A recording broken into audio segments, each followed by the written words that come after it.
altering human heredity. In the first, researchers safely repaired a disease-causing gene in human embryos, targeting a heart defect best known for killing young athletes, a big step toward one day preventing a list of inherited diseases. In a surprising discovery, a research team led by Oregon Health and Science University reported Wednesday that embryos can help fix themselves if scientists jumpstart the process early enough. It's laboratory research only, nowhere near ready to be tried in a pregnancy, but it suggests that scientists might alter DNA in a way that protects not just one baby from a disease that runs in the family, but his or her offspring as well. And that raises ethical questions. I, for one, believe, in this paper, supports the view that ultimately gene editing of human embryos can be made safe. Then the question truly becomes, if we can do it, should we do it? Said Dr. George Daly, a stem cell scientist and dean of Harvard Medical School. He wasn't involved in the new research and praised it as quite remarkable. Quote, "This is definitely a leap forward," agreed developmental geneticist Robin Lovell-Badge of Britain's Francis Crick Institute. Today, couples seeking to avoid passing on a bad gene sometimes have embryos created in fertility clinics so they can discard those that inherit the disease and attempt pregnancy only with healthy ones. If there are any, gene editing in theory could rescue diseased embryos. But so-called germline changes, altering sperm, eggs or embryos, are controversial because they would be permanent, passed down to future generations. Critics worry about attempts at designer babies instead of just preventing disease.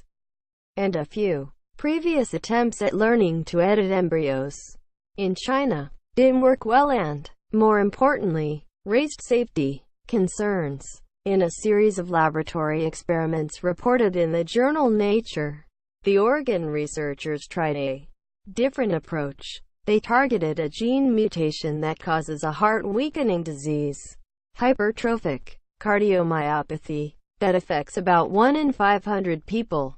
Inheriting just one copy of the bad gene can cause it. The team programmed a gene editing tool, named CRISPR-Cas9, that acts like a pair of molecular scissors to find that mutation, a missing piece of genetic material. Then came the test. Researchers injected sperm from a patient with the heart condition along with those molecular scissors into healthy donated eggs at the same time. The scissors cut the defective DNA in the sperm. Normally, cells will repair a CRISPR-induced cut in DNA by essentially gluing the ends back together. Or scientists can try delivering the missing DNA in a repair package, like a computer's cut-and-paste program.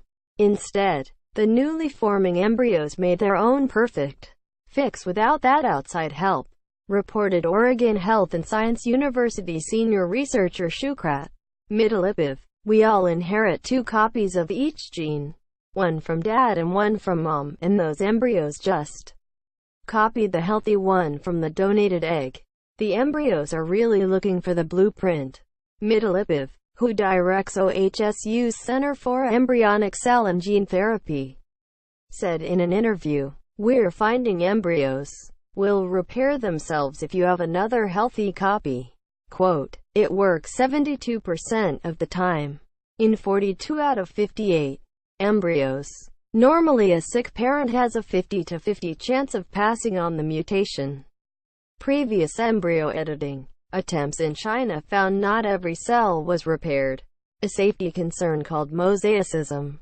Beginning the process before fertilization avoided that problem. Until now, everybody was injecting too late, Midalipov said, nor did intense testing uncover any off-target errors. Cuts to DNA in the wrong places, reported the team, which also included researchers from the Salk Institute for Biological Studies in California and South Korea's Institute for Basic Science. None of the embryos was allowed to develop beyond innate cells, a standard for laboratory research. Genetics and ethics experts not involved in the work say it's a critical first step, but just one step toward eventually testing the process in pregnancy, something currently prohibited by U.S. policy. This is very elegant lab work, but it's moving so fast that society needs to catch up and debate how far it should go, said Johns Hopkins University bioethicist Jeffrey Kahn.